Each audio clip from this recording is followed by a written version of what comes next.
Okay, good evening, everyone. Good evening, thank you. So today I'm so excited to introduce you. Ifrad is one of our most successful alumnus. So he will let you know about prospect of your majors, the job market, and his success story. So without further ado, I just let him to come and introduce himself and let us know about his today's presentation. Awesome. Thank you, Professor Hamid. Let me just make sure I get this. So I'll share my screen. Okay,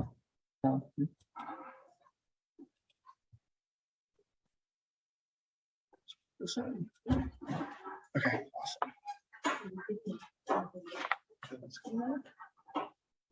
All right. Well, hi everybody. Good evening. Thank you for having me. I'm really glad we can make this work. I actually went to Clark a few years ago, many years ago. Graduated maybe 11 years ago. I only live 2 miles up the road, but I don't get to visit campus very often. I actually only visit campus over the summer when no students are around because I like to walk my dogs around campus. They love it. But it's really great to be back. Professor Hamid and I connected over the summer, and we felt like it would be a good idea to kind of come into a class like this and talk about applied analytics, right? How you can apply some of the skills you're learning and some of the content you're picking up in the real world. And also learn a little bit about the job market around business analytics. I know you're all very interested about that. So let me tell you a little bit about myself, and then I'll kind of go through our learning objectives. All right, so I was born and raised in Bangladesh, little country beside, right next to India. This is what I look like underneath my mask, and when I get a professional haircut, not a buzz cut for my wife. I came to Worcester about 15 or 16 years ago. I went to Clark University for undergrad. Then later on, I did my graduate studies while working part-time at Northeastern. I worked for a company called Optum. Now, between graduating from Clark and Optum, there was a little bit of gap. There was a gap of about 7 or 8 months. I had an internship at that time. I did an internship with National Grid. It's the power and utilities company. It was like a 3-month internship that turned into a 6-month internship. My boss was being really nice because he knew that I was looking for a full-time job. 2010 is the year I graduated, which some of you might remember is 2 years after the great financial recession started. So it was not a good job market. I applied to 123 jobs. I got 6 interviews, and I got 2 offers. I was a foreign national too, so that made it a little bit tougher. But that's just giving you an idea about the scale that I had to, the extent I had to go through in order to get a job, get a full-time job. So 2 offers, one from an energy consulting firm near Boston, and the other job offer was for a healthcare company based in Worcester.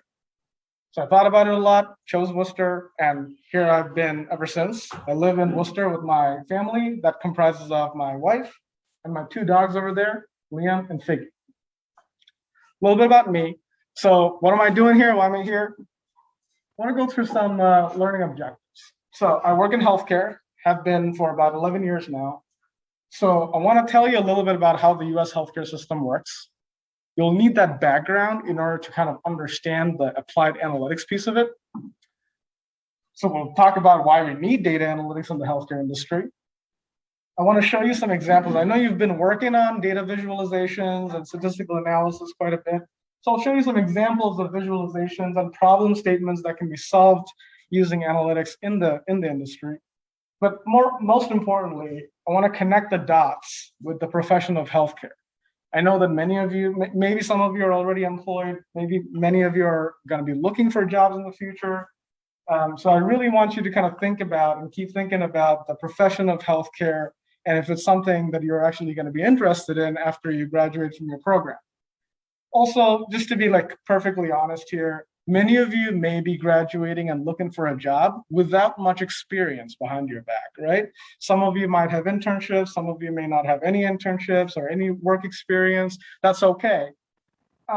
One of the most challenging things about that, though, is when you're interviewing with an employer, you need to talk about something. You need to pull from something, right? And if you don't have work experience or internship experience, it's kind of tricky to figure out what you can pull from. Classwork is a great example of what you can pull from. But even something like this, if you reference during an interview that, hey, one time we had someone come into the class and talk about the healthcare industry and talk about XYZ, even a little thing like that can really set you apart from other candidates. So just something to keep in mind as you kind of listen in today and think about your own professions and what you want to do with all the skills that you're picking up. So the first thing I want to talk about, though, is Florence Nightingale. Does everybody know who Florence is? Heard of her? I think I heard a murmur in the Zoom call, but she's probably the most famous nurse that ever existed. Okay, that's what she's really known for. She was really active around the 1850s. So in the 1850s, there was a 3-year war called the Crimean War. The war was fought between Britain and Russia. It was fought over the influence of the Ottoman Empire. They were both fighting to gain more influence in the Ottoman Empire. During this Crimean War, the British military had a lot of challenges. So they had a lot of people in the military who were getting sick or injured from the war, and they were dying at great counts. The challenge was that they had to get the military personnel who were injured to Balaclava in the coast of the Crimean Peninsula. They had to get shipped all the way across the Black Sea to Constantinople, which is modern-day Istanbul, for those of you familiar with the area. And then in Constantinople, there was a military hospital where soldiers would get treated for all their wounds and all their illness. Now, this military hospital was a mess. In the military hospital, soldiers were dying left and right. The conditions were horrible. And the British military leadership knew that they had to do something about it because things couldn't go on. They were just losing too many people, and there was not enough people to actually fight the war against Russia. By the way, the British ended up winning that war. So the Secretary of War in Britain at the time, they called up Florence Nightingale and said, I need some help. We need you to assemble a team of nurses and go down to Constantinople and try to figure out how we can improve this military hospital. So Florence Nightingale put together a team. They went down in March of 1855 is when they went down to the hospital. As soon as she got there, she realized the hospital was disgusting. There was a very, very poor hygiene, basically no sanitation. There's a rumor, I don't know if it's true or not, but apparently there was a dead horse in the water system. There were like rodents and insects. It was just terrible. So surprisingly, more soldiers in the hospital were dying from bad conditions and illnesses than from like battle wounds or injuries. That was the kind of the ironic thing about the military hospital. So guess what she did? She scrubbed the hospital clean. She built a kitchen where she could cook food, fresh food for all the people based on everyone's dietary needs. She created a laundry system so that everybody had clean sheets. She helped reduce the death rate in about half by 1 year since she got to the military hospital. So you might be wondering, like, why are we talking about Florence Nightingale in this history lesson? I like to start talking about analytics and data visualizations with Florence Nightingale because she's actually one of the mothers or one of the ancestors of data visualization. She was actually one of the first people ever to visualize data in an interesting way to tell a story. She wanted to illustrate after the war, when the Secretary of War was very impressed with all the work she did, right? So they asked her to document everything. So she started documenting every single event since she got there. So that, like what we call that is data, right? So she started gathering data. And then she wrote a book. And in the book, she published a really, really influential visual. I'll show you what that looks like. This is the visual that she published in her book. This is a screenshot right out of her book, published in 1857, I believe. So what this visual shows is that, so this is April 1854 to March 1855, and then this is April 1855 to March 1856. So what this visual shows is this like bluish grayish area, the biggest parts of the slices, this represents all of the deaths that the military hospital had that are not related to battle injuries. The black parts of the slices represent miscellaneous deaths, and the red part, there's a little pink, it's an old book, it's faded. The red part has to do with people who are actually dying of war injuries.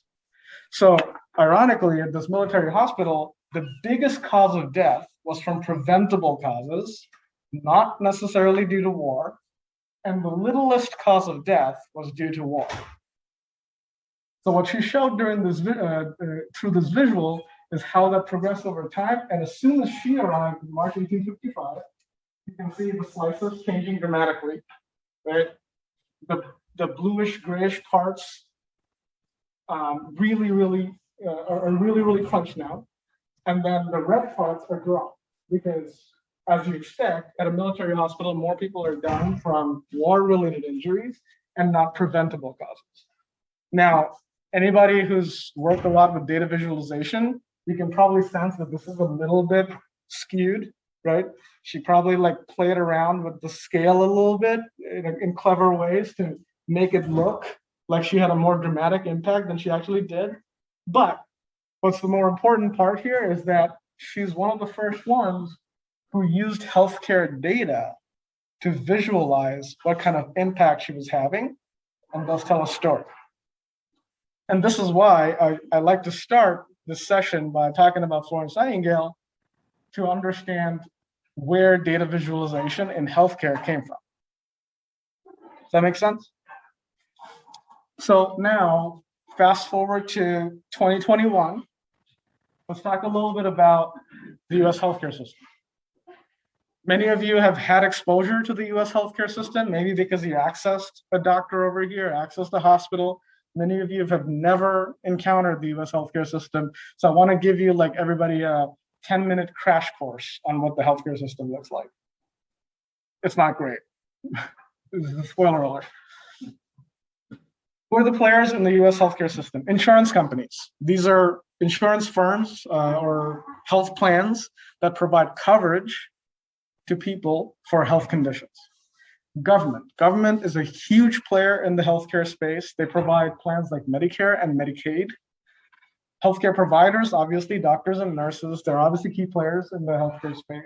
We also have facilities, hospitals, offices, surgery centers, radiology centers, all kinds of buildings around that you like drive around, walk around, you see all these buildings that provide care. Those are key players. And the pharmaceuticals, companies that manufacture and distribute drugs. In order to understand the US healthcare system, you also need to understand first, what do the services and transactions look like? So I'll tell you a little story. So imagine, so this is the health, this is a health plan, right? So here's a little story for you to understand how these transactions actually work. So imagine you have a patient, her name is Sue. She works for a company called David Clark. That's actually a real company based in Worcester. They manufacture aeronautics equipment. Most people in America get their healthcare coverage through their employer, like who they work for, which is why I note who Sue works for here, which is David Clark. Usually the employer will subsidize a little bit of your health insurance premiums. That's how you can afford health insurance premiums. So in this particular case, what happens is Sue and David Clark Company together, they pay premiums to their health plan. By the way, I use the word health plan or the term health plan and insurance company interchangeably. They mean the same thing. So Sue pays premiums to health plans for her employer, and in exchange, her health plan provides her with coverage. Pretty simple, right? This is exactly how like auto insurance works. Like for my car insurance, I pay premiums to my car insurance company, and in exchange, they provide me coverage. So suppose that Sue goes to see her primary care doctor for her annual physical. Everybody should do that once a year, once every 2 years at least. So say she goes to Family Health, that's her primary care provider. This is Family Health, her primary care provider, PCP. So she has her annual physical. The doctor spends about 30 minutes with her, checks her out, gives her her prognosis, and sends her home. Now, the doctor, the Family Health PCP doctor, needs to get paid for the service, right? It's a very important service that they provided to Sue. They need to get paid for it. So what happens in this case is that the doctor bills a claim to the insurance company. Okay? He tells the insurance company that I saw Sue for 30 minutes, give me $300. The insurance company looks at that claim and says, yep, okay, we see that you saw Sue and we'll give you $300. So they remit payment to the doctor. Make sense? So during this annual physical, it turns out that Sue actually has some abnormality. Like there was some of her blood work came back and she had high cholesterol. So one of the things that her doctor told her was, you might want to follow up with a cardiologist on this. So Sue makes an appointment a week later to see a cardiologist at Family Health. This is a cardiologist. Cardiologist sees her for 15 minutes, does run some more tests, gives her some advice, and sends her home. But the cardiologist needs to get paid for it. They spend 15 minutes with Sue. They need to get paid for it. So the cardiologist bills a claim to the health plan, and the health plan pays the cardiologist. So when Sue saw the cardiologist told her that you don't really need to worry. All you need to do is eat better and exercise a little bit more than you are. All right? That's all it said. Now, Sue didn't really trust that. Sue said to herself, I'm going to make another appointment. I'm going to see a second cardiologist because I want a second opinion. Right? So now Sue goes to her local health system. It's called Evercare, and wants to see a cardiologist at Evercare. This is, by the way, a very, very common story, right? This happens every day. Evercare Physician Group Cardiology. All right, so Sue goes over there. This cardiologist checks her out for 30 minutes, runs some more tests, finishes the visit, sends her home. Evercare Cardiology needs to get paid for it. So Evercare bills a claim to the health plan, and the health plan sends a payment to Evercare Cardiology. Now, in this particular case, Evercare's cardiologist saw Sue and actually prescribed some medications. They actually prescribed some anti-cholesterol medications that Sue should pick up and start taking immediately. So Sue then goes to her local pharmacy called MedX Pharmacy to pick up the medications. She called in her order, picked it up, went home, but the pharmacy needs to get paid for it. So the pharmacy bills a claim to the health plan, and the health plan pays the pharmacy for the drugs that were given to Sue. All making sense so far? Does anyone have any questions? Okay. So what the doctor didn't realize, though, is that Sue actually has an allergy to one of the medications. So a couple of days after Sue starts her medication regimen, she actually starts to feel really bad. She develops shortness of breath. In the middle of the night, she freaks out and she calls 911.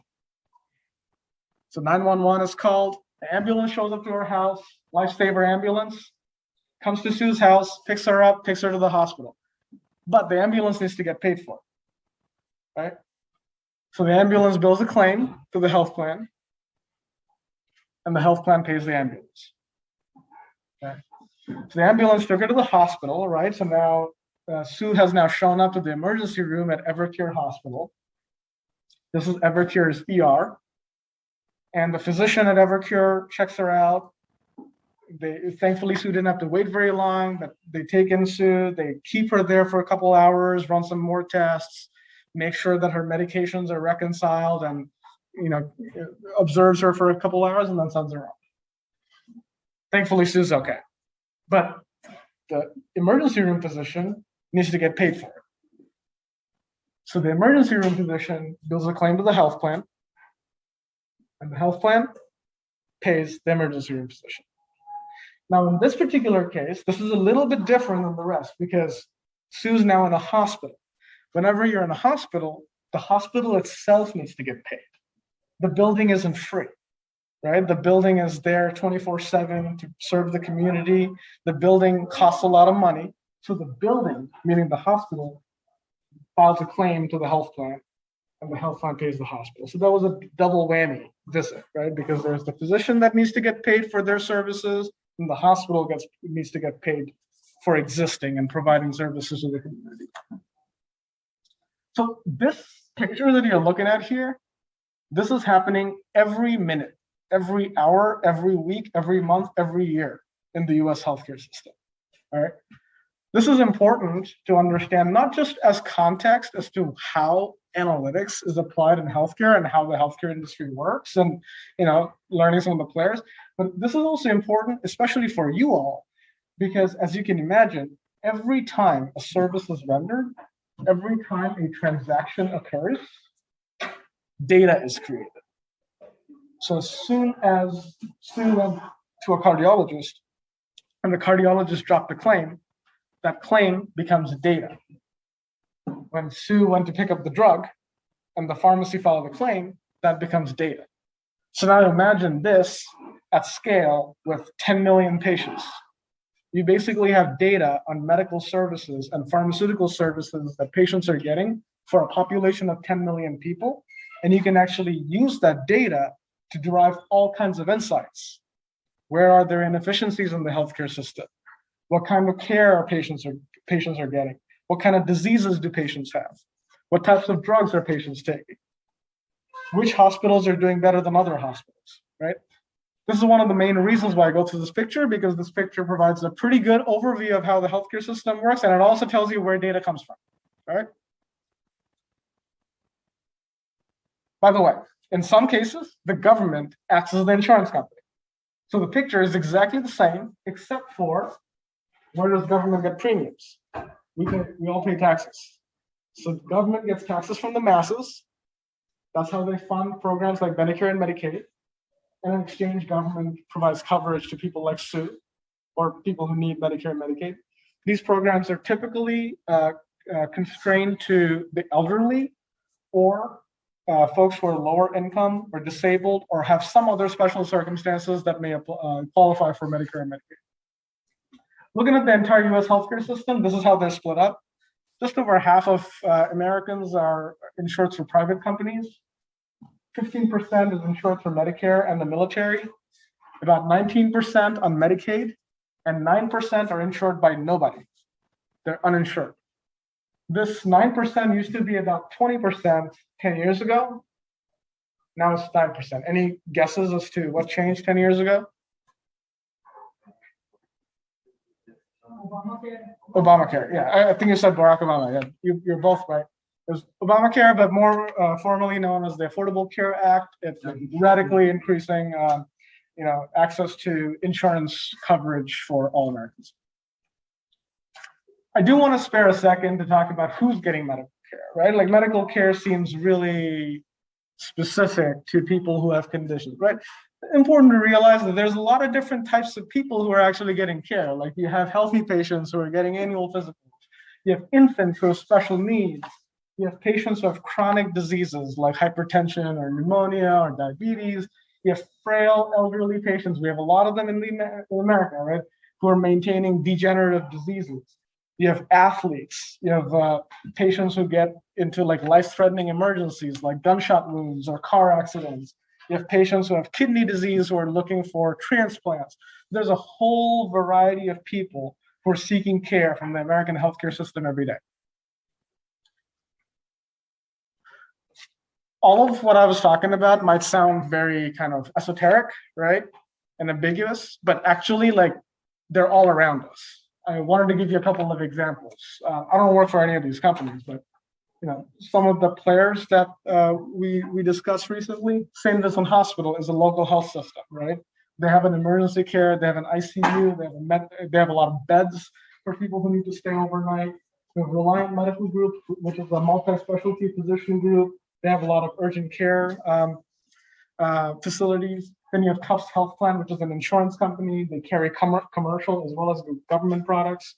So just an example of like how this more abstract concept that I'm talking about, it's not very abstract. It's all over Worcester. It's all around us. So Dunkin' Donuts has that famous tagline slogan. I don't know if you've ever seen it in their cups, like America runs on Dunkin'. Have you ever seen that? So complete this for me. If you were to say like healthcare runs on blank, what would you say? Insurance? Good guess. Well, money. All right, that's a really good guess. I'll take one other guess. Data. All of those are true. Healthcare runs on insurance, money, and data, but more so than anything else, healthcare runs on people. You need people to administer this giant healthcare system in America. And the people includes all kinds of people. Like it includes obviously doctors and nurses. You need doctors and nurses to run healthcare. But you also need finance. You also need human resources. You also need data analysts, right? You also need business professionals, medical assistants, registered nurses. So remember that this is one of the biggest industries in the United States, and it needs an army of people to run it. It also kind of reminds you that there's a lot of opportunity in this area because the healthcare industry is constantly looking for people and they're constantly understaffed. And especially in the city of Worcester, there's actually a lot of companies that are constantly hiring. Many of them hire recent graduates. So these are not hints. I'm trying to be very clear that when you kind of start graduating, when you start kind of looking around for opportunities, be thinking about healthcare in Worcester because clearly there's a lot of demand and a shortage of labor supply. I'm going to spend the next few minutes talking about data and analytics and opportunities. I'm going to show you a few visuals. Some of them would be, more relevant than others, but I kind of want to leave you with an impression of like what types of data we're working with, what types of visuals we have. Pay attention to the different visual aids. After all, like I know you're learning a lot of that. These are some examples of common questions that we're solving every day. All right. So anyone here like puzzles, jigsaw puzzles, or any other kind of like riddles and things like that? These are, some examples. The Sunshine Medical Group, the number of hospitalizations decreased year over year, but the total cost of hospitalizations increased. So it's kind of like a riddle, right? The number went down, the number of hospitalization went down, but the total cost went up. Why is that happening? Puzzle number 2, patients belonging to Main Street practice use the emergency room more frequently than patients at the South Street practice. So 2 practices, 2 different patient populations, one using emergency room way more than another. What's going on? And then the last one here, medication costs at Sunshine Medical Group increased year over year. The number of people taking medications is the same, but the cost of medications has suddenly skyrocketed. What's going on? These are examples, but they're pulled from real business cases that we have to solve for every day. All right. So just we're going to come back to these, but wanted you to keep it in the back of your mind as you kind of look at some of the data and the analytics and the visuals. All right. So remember this visual, right, of how healthcare actually works. Think about where all the costs lie. Okay. What are the different ways the healthcare system can incur costs? This will give you an idea of who's getting paid and who's paying, right? Remember, one thing that's really important to recognize is somebody's cost is somebody else's revenue. Right? So just think about that for a second. Cost is revenue, depending on whose perspective you're taking. All right, it seems like a really obvious concept, but that's a really important concept that a lot of people don't recognize. So in this particular case, the pharmacy is receiving revenue for a cost that the system is incurring. The United States spent $3.8 trillion on healthcare in 2019. This is a pre-pandemic year. About a third of that went to hospital care. That's the big purple slice. About $1.2 trillion went to hospital care. The next biggest slice is this light purple slice, other personal health care. This is like people who are paying out of pocket for personal health care expenses in the pharmacy. Physician services, so when you see a doctor or a nurse, like a professional, physician services drive about 15%, and prescription drugs is the 4th highest at 10%. In the US, we have a very treatment mentality. Right? So the treatment mentality, you use the hospital a lot, and you take a lot of drugs. It has very treatment mentality, not so much a preventive mentality. We're trying to move towards more of a preventive mentality, trying to move away from the treatment mentality. But it's a really, really difficult culture to change. If you think about like who's incurring the cost, right? I think these pyramids do a really good job in explaining that. You'll notice that 5% of the people are driving 45% of the cost. And you see a word here that says polychronic. Any idea what polychronic means? Does anyone know what a chronic disease is? Like cancer. Yeah, exactly. Like a chronic disease like cancer is an example of a disease that doesn't have a cure. That's the basic definition of a chronic disease. So diseases like diabetes doesn't have a cure. Cancer doesn't have a cure. Hypertension can't cure that. Polychronic simply means a person who has multiple of those diseases. Okay, there's many people, 5% of people in the U.S. who have polychronic issues, meaning they have multiple chronic conditions. They're extremely complex, and they drive 45% of the cost because of ER visits, overutilization of care, high care variation, and non-compliance. Then you have 20% who are at risk for major procedures like cardiology or oncology. They drive about 35%. But 3/4 of our patient population in the US, 75%, drive 20% of the cost. Okay. These pyramids, these two inverted pyramids, I feel, do a really good job of explaining costs in the US healthcare system in one slide. Another interesting way to visualize this is a little creative, little kitschy, right?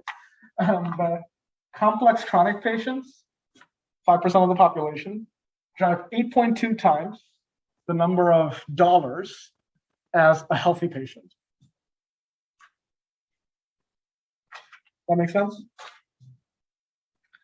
Now, when we think about costs, let's think about who's the one actually paying, right?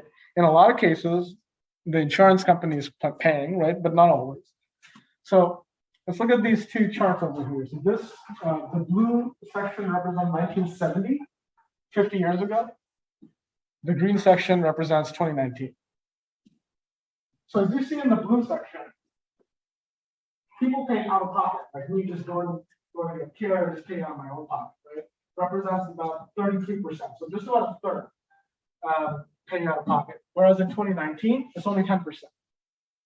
So as the government has organized itself more, as the insurance companies have organized themselves more, what has happened over time is that more of the share of costs are now being borne by the government and the insurance companies, and less share actually coming from patients' pockets.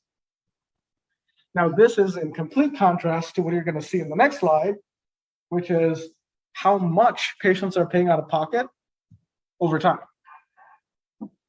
So the blue line here is the line that's adjusted for 2019 dollars, because you know the value of money changes over time.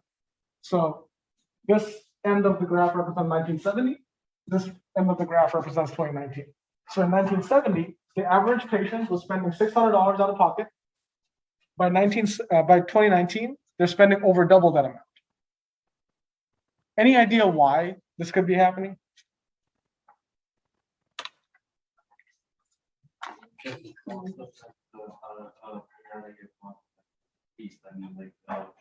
Drugs or some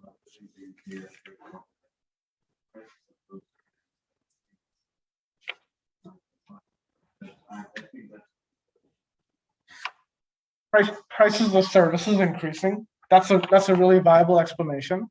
There is one major driver of it, which is much more significant than that. Any other guesses? increase number of patients. Increase number of patients. This is a normalized number, right? This explains the average amount paid per patient. So you're right, there is an increase in patient population. The US population has grown over time, but that will not contribute to this particular chart. What has happened over time is that there's a new type of insurance plans that have come into the market. They're called high deductible health plans. Okay. A deductible, I don't know if you're familiar with the term deductible, but like when I buy my car insurance, my insurance doesn't kick in until like $1,000. So if I get into a car crash, like I have to pay $1,000 out of my own pocket, and then the insurance will kick in like 80% of the rest or something like that. The reason insurance companies have deductibles in their plans is because they want the patients to have some skin in the game.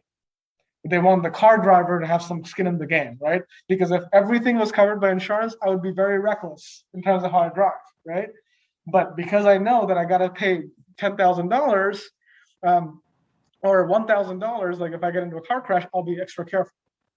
So nowadays, depending on what type of plan you have, you might actually spend $1,000, $2,000, even $5,000 out of pocket before insurance actually kicks in. That's the primary reason why out-of-pocket costs have increased twofold between 1970 and 2019. Has anybody here read the book, How to Lie with Statistics? Really interesting book, very old. It was published like decades ago. Recommend reading that because look at these two slides, right? They present completely different stories about out-of-pocket costs.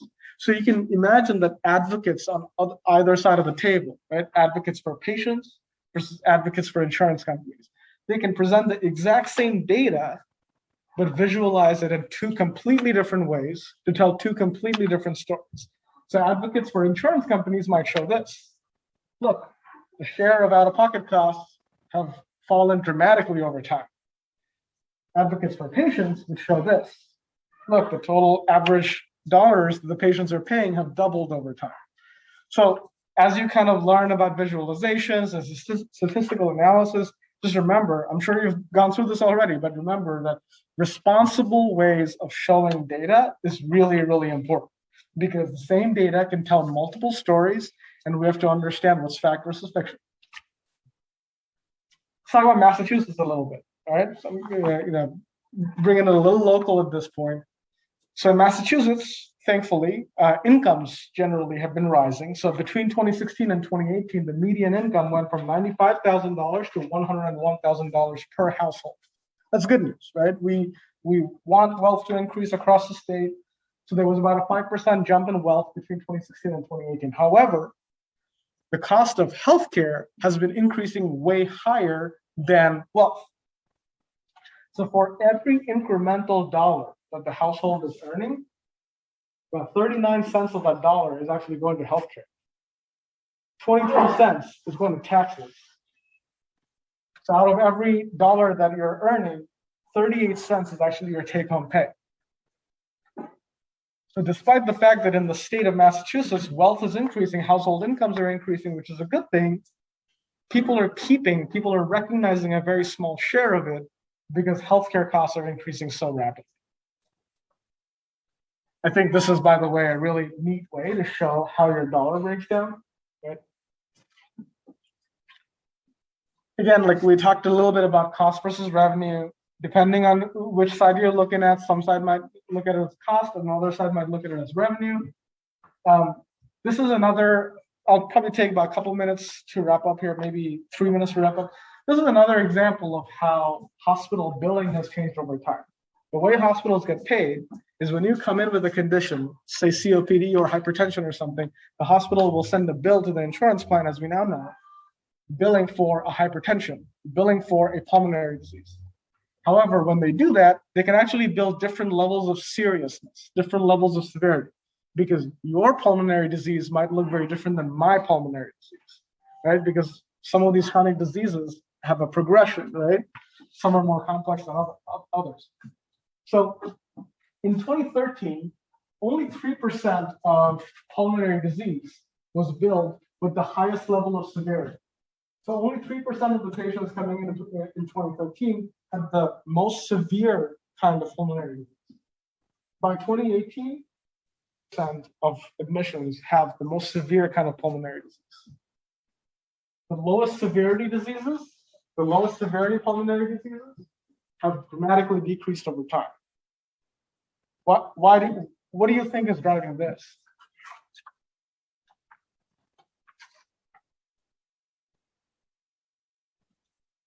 Why in the matter of 5 years are hospitals seeing an increase in very severe pulmonary diseases and a decrease in very simple cases of pulmonary disease. That's exactly it, right?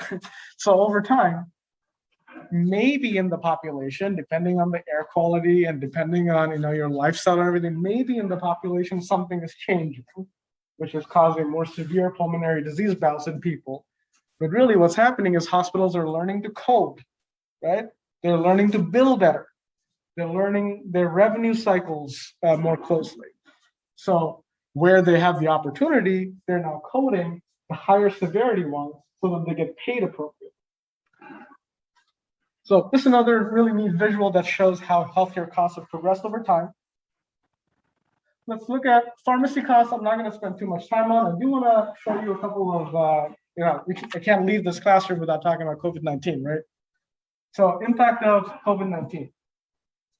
What this chart shows is the year-over-year growth in spending services. So up until 2019, we had anywhere between 3 to 7% growth on average year over year. And in 2020, it fell by 8%. Anybody know why? Like, why is it, COVID-19, it should be increasing healthcare costs. Vaccine. Tell me more. So this is 2020, vaccines aren't available yet. Good. Why do we have such a huge decrease in healthcare costs in 2020? So on one hand, you have, sorry? Yeah.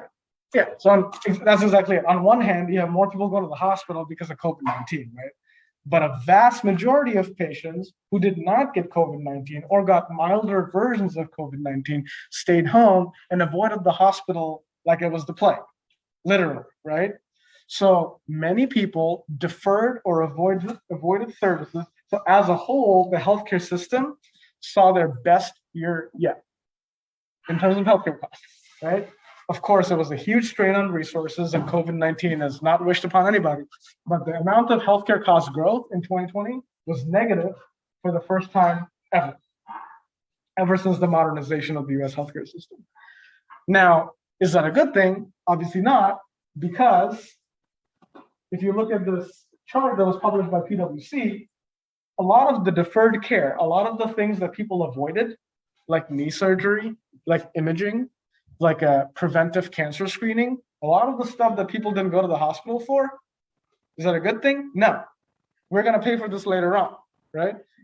As a healthcare professional, what I hope every day is that people are getting the appropriate care that they need at the appropriate time in the appropriate place. If you need care, don't avoid it. That's exactly what we're seeing here. I gave you a lot of quantitative data. This is a qualitative data example, right?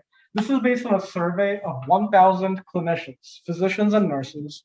They were basically asked, since March of 2020, which was the peak of the first wave of the pandemic, did your patients see decreases or increases in the following? So feelings of isolation or loneliness, huge increase, right? No surprise there. I think we all know that. Feelings of depression and or anxiety, huge increase, et cetera, et cetera. Poor nutrition, smoking cigarettes, use of substances, opioids, basically all the bad things you can think of is spiked up, right? The one thing that has fallen dramatically is exercise. So qualitative data, still very, very valuable, not something that we work with every day, not at least not in my job, right? But it's really, really important to keep anecdotal information from physicians at hand at all times, because they know their patients best, they know what's going on, they know what the trends are, and this is the real impact of COVID-19 pandemic, and it's really important to figure out how to bounce back from this. All right, I'm not gonna go through this again. I wanted to kind of go through the business cases and how we would go about solving them over time using some of the data. I think I'm out of time here. I mean, I think that's fine for if you need time, just okay. Well, let me try to do this quickly. So I wanted to kind of come back to the business cases because actually using some of the data slides that I showed you, I actually provided some clues as to how to solve these riddles. All right, so view these as puzzles or riddles. think back to some of the information I showed you. Can anybody come up with an answer to puzzle number 1? So the number of hospitalizations have decreased year over year, but the total cost of hospitalizations has increased. What could be driving that?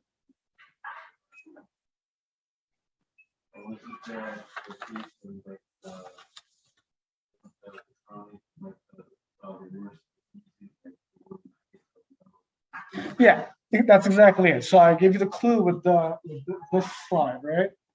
The severity of pulmonary disease. This was just one example, right? The exact same thing applies to diabetes, it applies to hypertension, it applies to heart failure. All of these diseases have different levels of severity. So if you're billing the higher severity diseases over time, then you could have a situation where your total volume of hospitalizations decrease, but actually your total cost increases because the hospitals are getting paid more for those more severe cases. Let's do puzzle number 2. Some patients belonging to Main Street practice are using the emergency room at a much higher rate than another practice. So two practices, 2 populations. One population is going to the emergency room much more frequently than the other.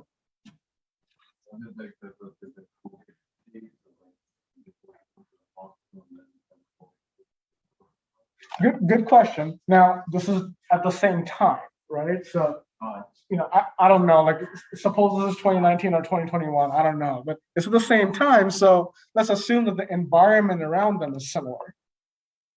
So what could be driving something like that?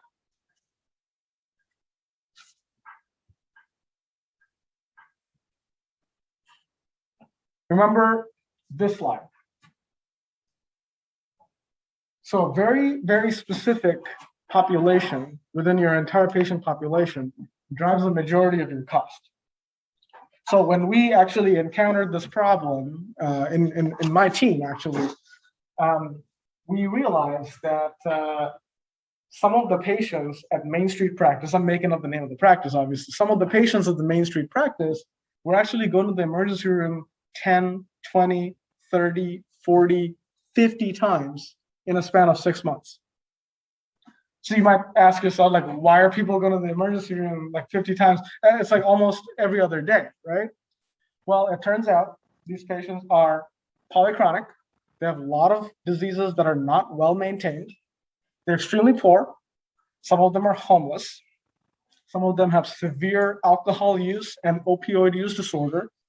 Some of them have unsafe family situations and home situations.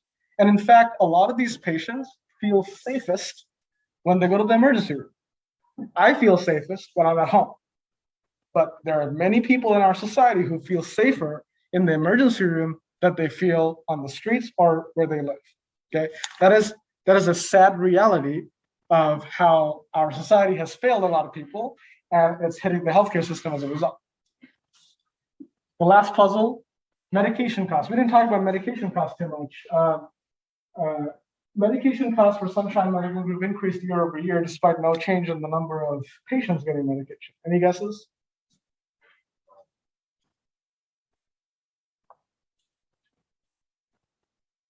Same number of people taking drugs, but the cost of drugs has increased.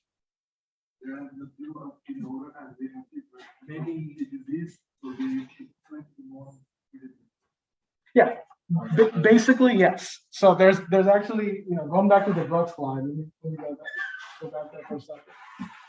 There's actually 2 different types of drugs. There's specialty drugs and there's traditional drugs. Traditional drugs are for your common conditions like diabetes and pain and headaches and things like that. Specialty drugs are for more like rarer conditions, genetic conditions, arthritis, cancer, orphan diseases, and things like that. Specialty drugs are used by less than 2% of the population, yet in 2020, they accounted for 51% of spending. It's a very, very small pool of drugs, but they make up a vast amount of dollars in the system. That's exactly it. That's a really good point. Many people who are taking these drugs have diseases that don't have a cure.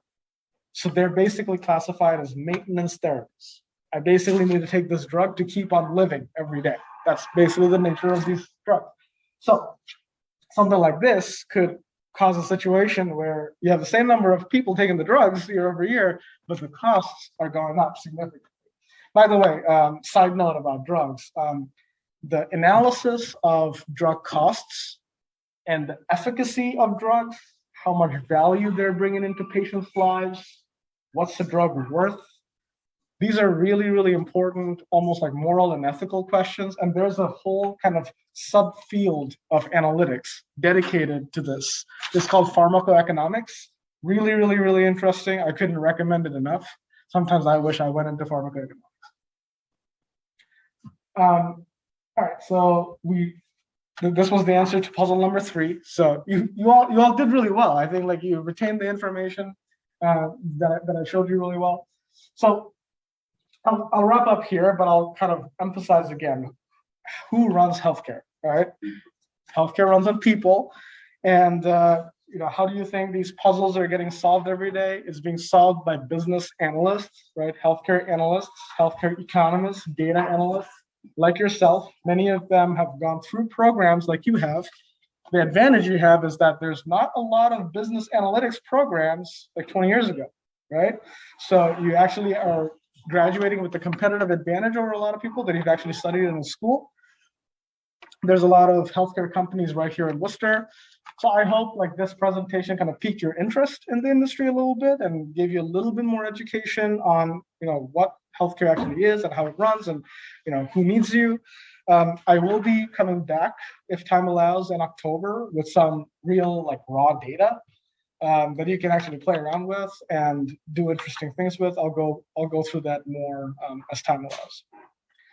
Do we have time for a couple of questions before we leave? Yeah, sure. If you guys have questions, or some people over Zoom might have questions, so that you can go over. Yeah.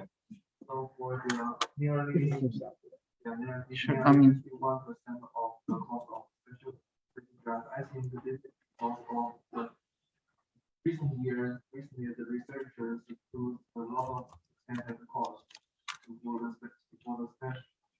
the specialty research and the research need for it. That's exactly right. You're hitting on a really important point, which is why do some drugs cost so much? Because I think the basic drugs are totally too much and the Yeah. No, you're exactly right. Some of the more complex drugs for like rarer diseases, they actually take years and years of research and development before you take it to market. And that's one of the reasons it costs so much. You're absolutely right. Yep. Yeah, go ahead. I just had like a general question. What do you think like it's like the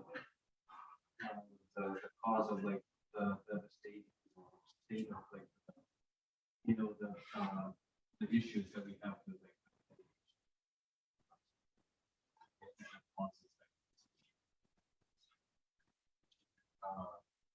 healthcare problems? Is it like the hospitals or insurance companies or like government?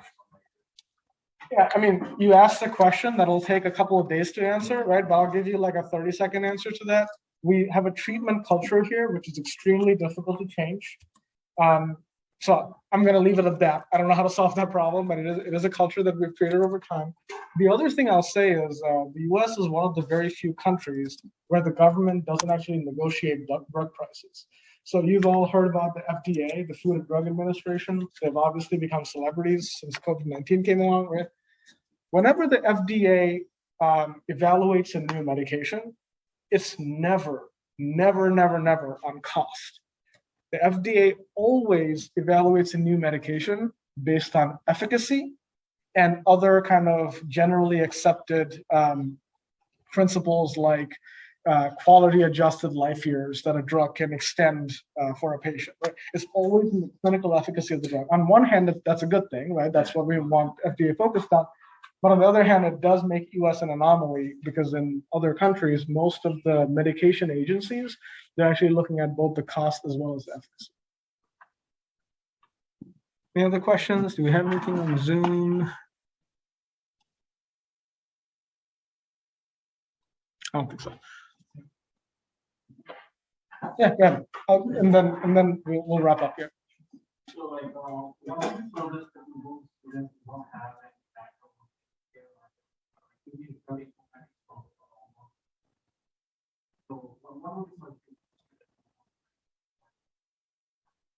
So first and foremost is attend things like this, right? This is a, you know, I'm not the authority on healthcare. I've just been in the industry for 11 years now, but not everybody gets an opportunity like this to actually like listen in from an alumni or from an alum talking about like their career experience and things like that. Right? So attending things like this is a major step. If you took something away from this presentation, please lock it down in your memory. And again, like when you're having an interview with somebody, right? You can't pull from healthcare work experience. You just don't have any, right? But you can pull from a classroom experience like this and talk about like, okay, this one time this guy came in, talked about this. That means a lot to an interviewer. Other things you can do is you can actually proactively start learning a lot more about the healthcare industry. If you're interested in like reading materials, weekly publications or monthly publications that you can read in order to like start learning a little bit about investments in healthcare or medical care or medicine in general, talk to me and I can give you some recommendations on it. You can find me on LinkedIn, by the way. If you look up my name, Ifrad Islam, pretty easy to find on LinkedIn. Yeah, you're good. Yeah, okay, yeah. So I didn't actually talk a lot about Optum. But Optum is part of United Health Group. United Health Group is actually the 6th largest company in the United States. It is massive. We have about 300,000 employees. Optum is a segment of United Health Group that provides healthcare services like information technology, consulting, pharmaceutical services.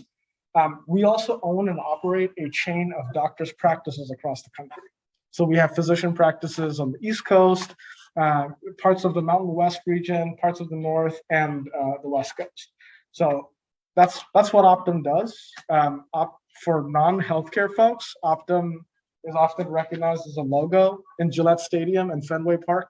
If you ever go to a baseball game or a football game, Optum is a big sponsor of the Patriots and the Red Sox. My particular role, which I didn't talk about too much, is I run a team of consultants who basically provide data analytics and informatics support for all of the doctors that we manage. That's my particular team. All right, so I think with that, I'll wrap up here. Thank you, Professor Hamid, and thank you all for all of your time. Thank you.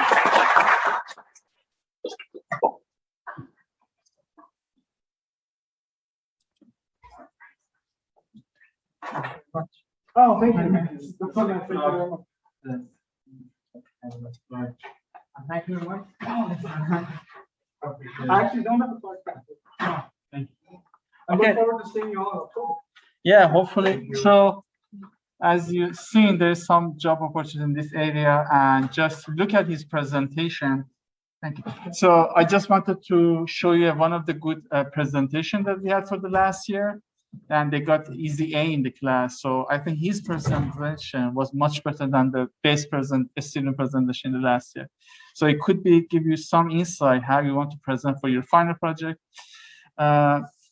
On top of that, some of you are competing for Adobe Challenge. Just look how you should be present. So he has like 11 years of experience. So after Clark, he joined Optum, and yeah, I mean, nobody expects you have such a quality, but it's it's a good example of learning how to present in a more efficient way. And when you go for job interviews, you should be able to impress people.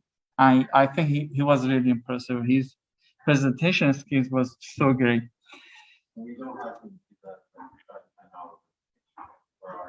Yeah, this is a very good example of how to present. But I mean, if you can have the same quality, that would be great. But nobody expected. He has like 11 years of experience. So after Clark, I think he had a part-time master degree for something in health analytics too. So, but just keep in mind, he was very optimistic in getting some similar jobs for you guys. I think, as he said, just pay attention to his interview and just get updated. Maybe you read some articles in health analytics, and just if you are interested to work in such industries, I mean, target companies around Worcester because they know Clark a lot, and we have so many of them in this area.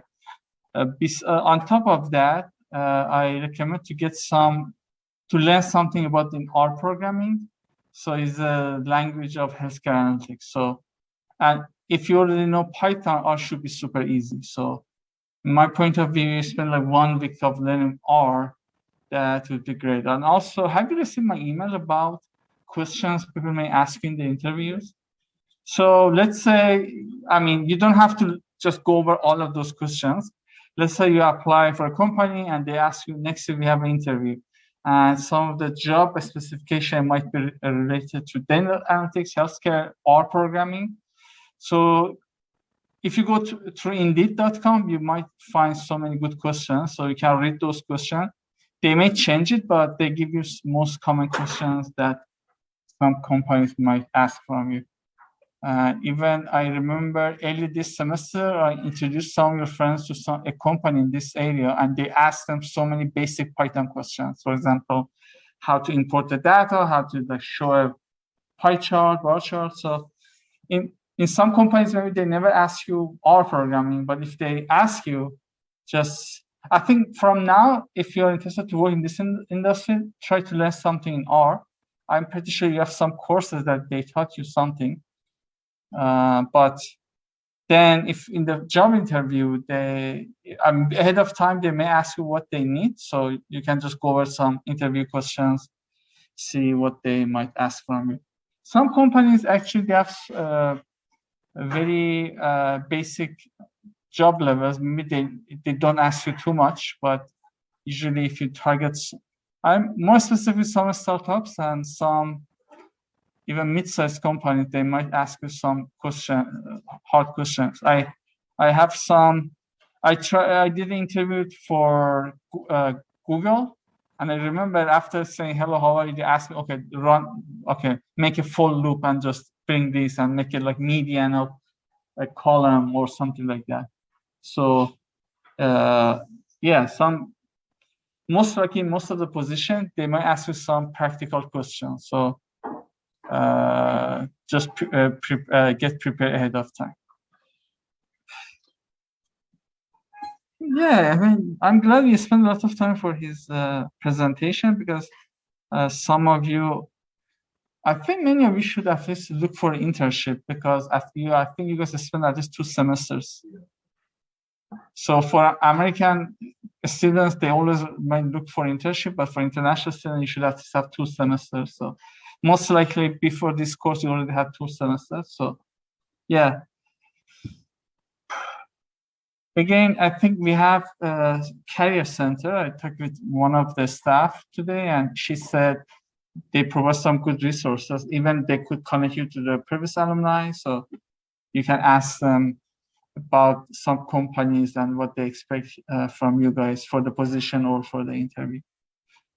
But cool. So I think we almost ran out of time. I want to just look over the previous workflow that I didn't cover some sections.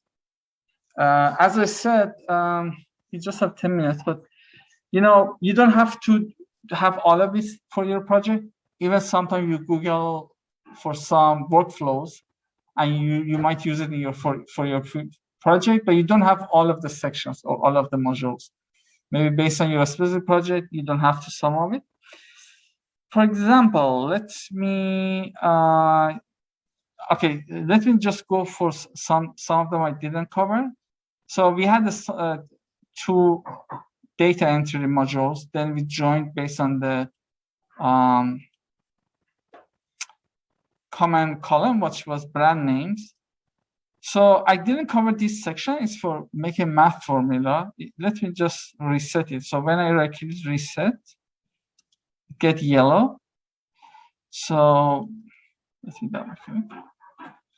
So as actually you have some mathematical functions like logarithmic, sinus, abstract value, square root, cosinus. So here is the if conditions, and in if conditions, I said do if parentheses over price. Price is my numerical column, which is a continuous variable. If price more than 2,000, I label it as 1. So it could be like high price, low price, but I want to have 2 categories.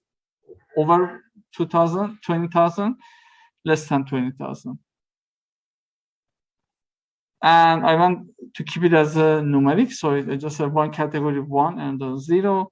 And down here, I can either replace with the one column, maybe with price, or append as a new column.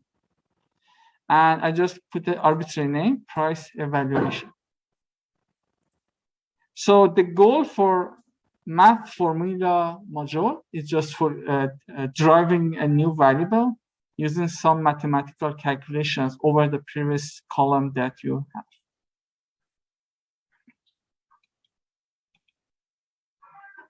Okay, right click, execute.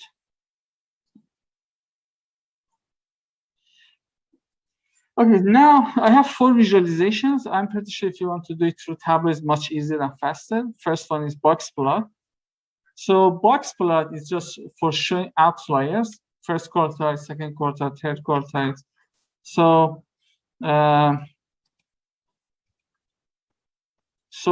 actually there is no configuration for you guys. It just run box plot all over numerical columns. So let me right click and execute. So I just have actually 2 numerical columns. One is price, another one price evaluation, more than 20,000 or less. So I right click on box plot and go over view box plot. So for the price I have a pretty neat box plot. However, for price evaluation, which is just dichotomous variable, it just has 0, 1. The box plot doesn't look good. So because everything is just 0 and 1, so it doesn't look that much great. So this is some basic statistics related to your price. So the median price is 63,000. First quarter 33,000, and last quarter almost 82,000. So also we have a statistical module. So let me just right click and execute. Then I go over a statistics table. So again, I just have 2 numerical columns. As you see, it gives me mean, median, maybe kurtosis, skewedness, and median as other statistics. So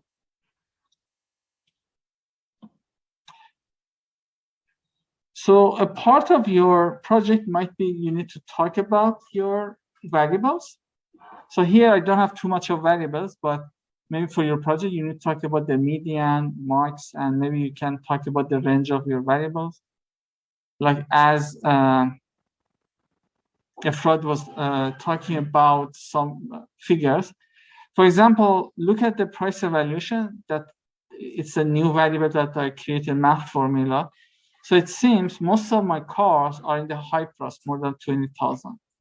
There's a small portion of them on for the category 0, which is for the low price category. Scatter plot. So I have 2 types of scatter plot. One of them is more dynamic. So let me right click, execute.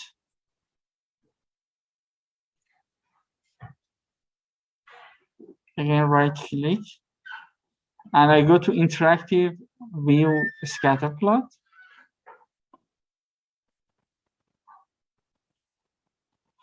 So right now you see a figure between either is a used or new, and also price.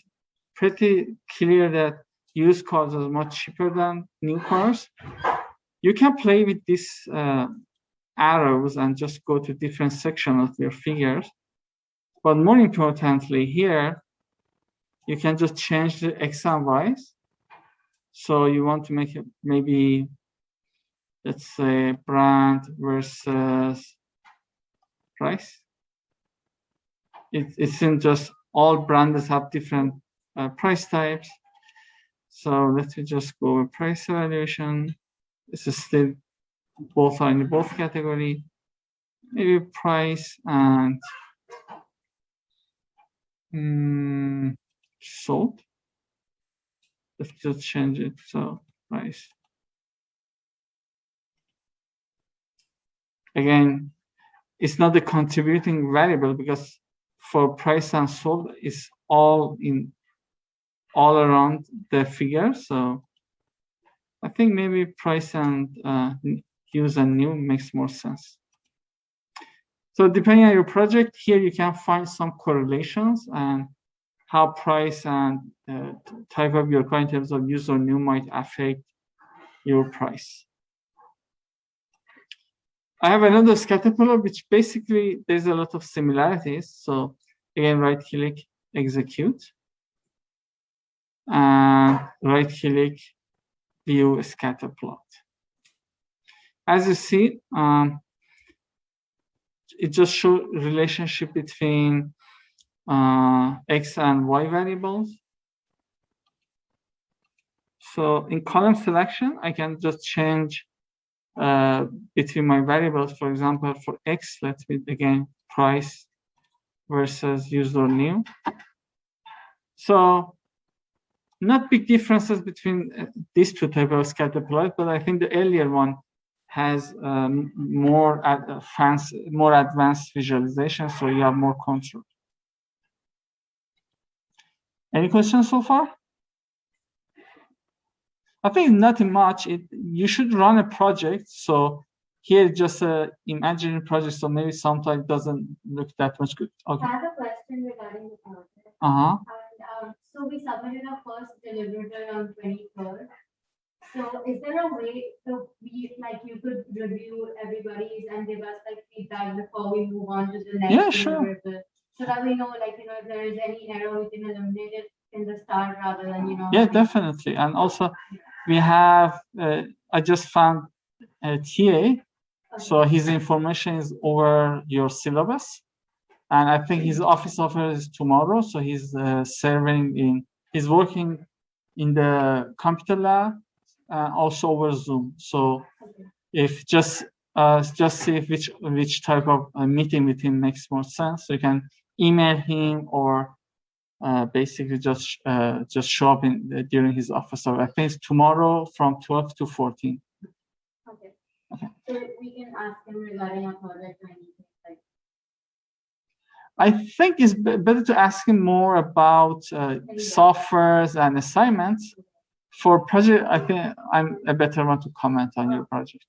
But I definitely give you a feedback by end of this week. Also, just keep in mind, if I see you can do such a good presentation, I definitely give you A.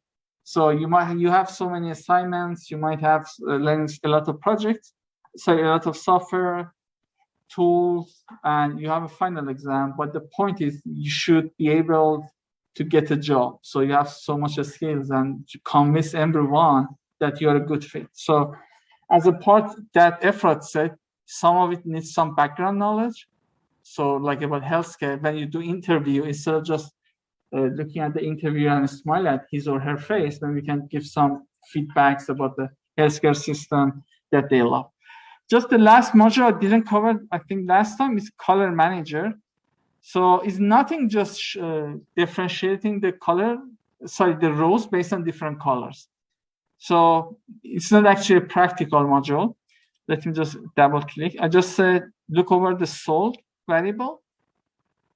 It has two categories, no or yes. For each one, you can just double click.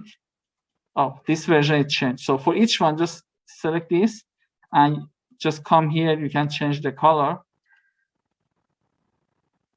For yes, yellow. So I now change it to orange and yellow. Press OK, right click, execute. Then I right click and go to table with colors. So I see the rows that I could sell in and not sell based on. So if I sold, they're yellow. If I couldn't, orange. But it's not a technical thing. It just maybe just gives you how balanced is your data set. It seems that you have much more sell observation than not selling. You might remember I talked about bias in machine learning. So your future algorithm is prone to having a bias because you have much more yellow cases than the orange one. So yellow means you would be able to sell, orange means you couldn't. So it means probably your model much more better in predicting a sell situation than not selling. So for the cases you couldn't sell, maybe, or you wouldn't sell, your model won't be that much great. So I teach you some countermeasure to have less bias in your prediction, which is for the next class. Okay, how's your feedback for having Ifrad? Do you like to have this kind of classes that? Okay, cool. So again, I have a feed. Okay, yeah. So yeah, so I record his. I mean, today class is recorded, and I put in your Moodle. I think one time one of your friends who's in person didn't check. So, but if you go to announcement, Zoom session info, I put all of the videos here, so you can just find it here. Thank you. Okay. Okay, so I tried I had also some good presentations that happened last year. For some, so I just posted later, but at least next month we have Ifrad again. So maybe if you have extra time, you can start learning a little bit about R. So I think it helps you for the job market in the healthcare analytics era. But keep in mind, even so, what happened to Ifrad? He was in one of the worst years for getting job, not for international students, even for Americans. And he had your education even in the lower level. So he was an undergrad. So then when he got to a job, he went to some more healthcare related major, and most likely his company paid for his education. You can ask him, but I just guess. So anyway, thank you very much and have a great evening. Thank you.